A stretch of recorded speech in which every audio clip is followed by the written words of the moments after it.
एक बार फिर और देखिए ये व्यापम का पेपर स्कैम जो बहुत ही इम्पोर्टेंट है। देखिए कि जो सोशल मीडिया पे स्क्रीनशॉट जो है हमारे डिस्ट्रीब्यूट हो रहे हैं। देखिए पूरा का पूरा 25 तारीख का पेपर जो है ओरिजिनल है और कई बच्चे बोल रहे हैं कि ये जो क्वेश्चंस हैं ये भी ओरिजिनल हैं।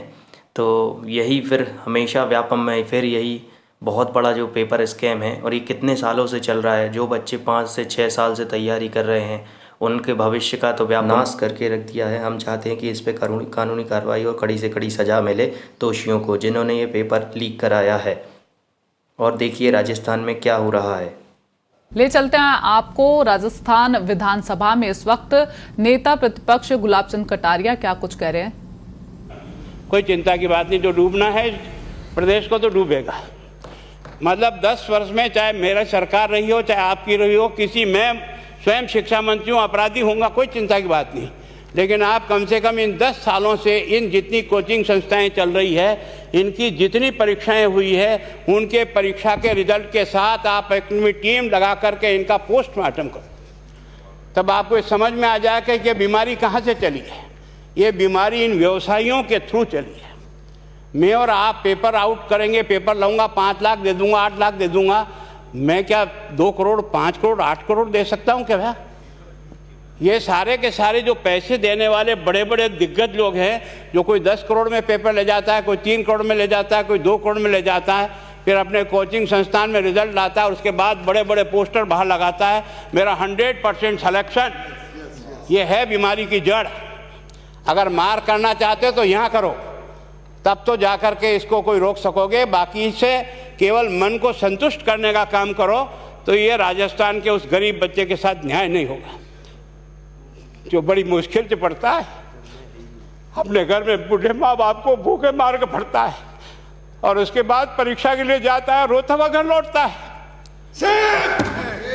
क्या दुख नहीं होता है? हम लोगों के मन में कोई रहम नहीं है कि आखिर उस बच्चे का क्या होगा जो अपनी बड़ी पीड़ा के साथ पढ़ रहा है। इन सारे पैसे वाले लोगों के पास में आपने सारी सरकारी नौकरियों को भेज दिया। मैं बहुत कड़वा सच बोल रहा हूँ। आज जो पिछले 8 साल में नौकरी में लगे ना, उन सब का भी पोस्टमार्टम कराओ, आपको लगेगा आधा फर्जी मामला निकलेगा। कोई है नहीं, कोई सोचने वाला है इस पर कि आखिर उसके दर्द को कौन जानेगा? है ना। जिस प्रकार से हमने परीक्षा के माध्यम से इन पैसे वाले लोगों को उतार करके सारे के सारे उन गरीबों की आशाओं के ऊपर पानी फेर दिया। रात और दिन पढ़ता है, भूखा प्यासा पढ़ता है, घर बेच करके पढ़ता है, खेत बेच करके पढ़ता है, लेकिन जब उसका सिलेक्शन नहीं होता तो जहर खा के मरता है। कोई इस पीड़ा को समझने के लिए तैयार नहीं है।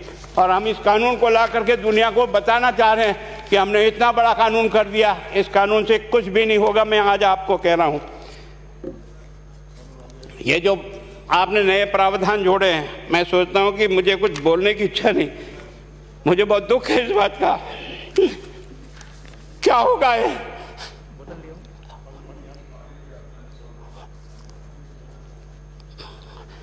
किस तरह की गैंग पालनी है हमने? पानी पिला दो है ना। मैं उस दिन भी पूछा था कि मैंने कहा ये शिक्षा संकुल पे है, जिन लोगों को ड्यूटी पे लगाया, इसको लगाने वाला दोषी कौन है, जिसके कारण से पेपर जो है ना काट करके निकाल दिया। ये तो ठीक है, भाग्य हमारा अच्छा था कि सवाई माधोपुर की घटना फूट गई और एसओजी को उसमें हाथ में लग करके कुछ केस लग गया। अगर वो केस नहीं लगता तो आज आपकी सारी नौकरी पर इन सब बड़े बड़े दलालों के स्कूल में पढ़ने वाले बच्चे होते और मेरा गरीब का बच्चा अपना घर लौट के जाता। क्या दुर्भाग्य है। और इस कारण से केवल इसके लिए खुश मत हो जाओ कि हमने कानून बहुत सख्त बना दिया इसलिए अपराधी रुक जाएगा। नहीं, सिस्टम को बदलना होगा, ये परीक्षा का सिस्टम चेंज करना होगा। मैं सोचता हूँ कि क्या हम इतने अक्लमंद बैठे हैं, क्या इस व्यवस्था को चेंज नहीं कर सकते? क्या एक ही पेपर हर राजस्थान में 20 लाख बच्चों को दिया जाए? क्या इसका कोई ऑल्टरनेट नहीं हो सकता? इसका ऑल्टरनेट सोचना चाहिए कि हम परीक्षा को टुकड़े टुकड़ों में कैसे कर सकते हैं। जिले के अनुसार पेपर नहीं, एक नहीं हम 25 पेपर बना सकते हैं। कौन से सेंटर पर कौन सा पेपर जाएगा कोई तय नहीं करेगा कि कौन सा जाएगा, और हम जो इच्छा होगी उस सेंटर पे वो पेपर भेजेंगे। और ये जितने भी प्राइवेट कॉलेजों में आपने सेंटर बना रखे उनको बंद करो, इनको तुरंत बंद करिए एक ऑर्डर से। जितने भी सरकारी विद्यालय हैं और सरकारी नौकर ही एग्जामिनर बनेगा और एग्जामिनेशन करेगा, तब तो आप इसको बचा पाओगे।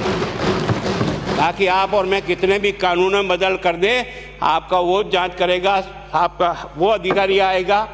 आपने कहा भाई सेशन जज के नीचे नियुक्ति नहीं होगी, इसके अलग से कोर्ट होगा, बहुत अच्छी बात है। प्रोविजन जो आपने डाले हैं वो स्वागत योग्य है, स्वागत करता हूँ, पर इन प्रोविजन को लागू तो आप और मैं ही करूँगा, कौन करेगा? जब हम ही ठीक नहीं है तो इन प्रोविजन क्या रोएंगे अंदर बैठे बैठे? जब तक हमारा दिल और दिमाग ठीक नहीं होगा ना, इस बीमारी का इलाज नहीं होगा। हमने शिक्षा के मंदिर को भ्रष्टाचार की भट्टी में जलाकर खाक कर दिया। दुर्भाग्य हमारा, जहां से कोई आशा की किरण दिखती थी उस गरीब को कि चलो मैं अपनी मेहनत से आगे बढ़ जाऊंगा, लेकिन अब वो निराशा में आ गया। उसको लगा कि अब कोई रास्ता नहीं है। और इस कारण से मैं सोचता हूं कि आप जिस भावना से लाया, मैं आपकी भावना की इज्जत करता हूं, लेकिन केवल आपकी भावना इन बेईमानों को नहीं रोक सकेगी। इसको रोकने के लिए हमको सिस्टम को बदल करके और तुरंत उस पर ध्यान करना चाहिए। कानून 302 का बना हुआ है, क्या मर्डर रुक गए? आप भी जान रहे हो, रोज के रोज पोक्सो कोर्ट में आजीवन कारावास हो रहा, क्या व्यभिचार रुक गया है? अपराधी को दंड मिल सकता है, अपराध बंद नहीं हो सकता है। अपराध बंद करने के लिए जो सिस्टम होते हैं उस सिस्टम में चलो। एकमात्र इस देश में भ्रष्टाचार की भट्टी में देश जल रहा था, केवल और केवल एक तरह से प्रत्येक व्यक्ति का खाता खुलवाकर देश के प्रधानमंत्री में सारा का सारा बेनिफिट उसका सीधा खाते में डाला। बेईमानों को चोट लगी नहीं लगी, उस तरफ अपना दिमाग बचाओ, उस तरफ अपना दिमाग लगाओ। किस बीमारी का इलाज कहाँ है और कैसे हो, इस बारे में चिंता करने की कोशिश करो। मैं कई बार इधर सीकर और इधर गया तो मैं सोचता हूँ कोचिंग संस्थान की बिल्डिंग देखें ना तो टोपी गिर जाए नीचे से। क्या चीज़ है यार, भगवान ने क्या लक्ष्मी वहीं बरसाई है? और जो बाकी संस्थाएं, उसका कारण यह है कि हमने अपनी दुकान को इतनी कमज़ोर कर दी है कि जहाँ बच्चे अच्छी तरह से शिक्षा लेकर के हम जैसे गरीब पढ़ करके यहाँ आ गए, अब वो रास्ते नहीं हैं। और इस कारण से मेरी बहुत विनम्र प्रार्थना है, इस बीमारी का इलाज चाहिए बच्चे को, कानून से नहीं होगा, कानून के अलावा होगा, और उसमें आप करें। धन्यवाद। Thank you. माननीय मंत्री महोदय।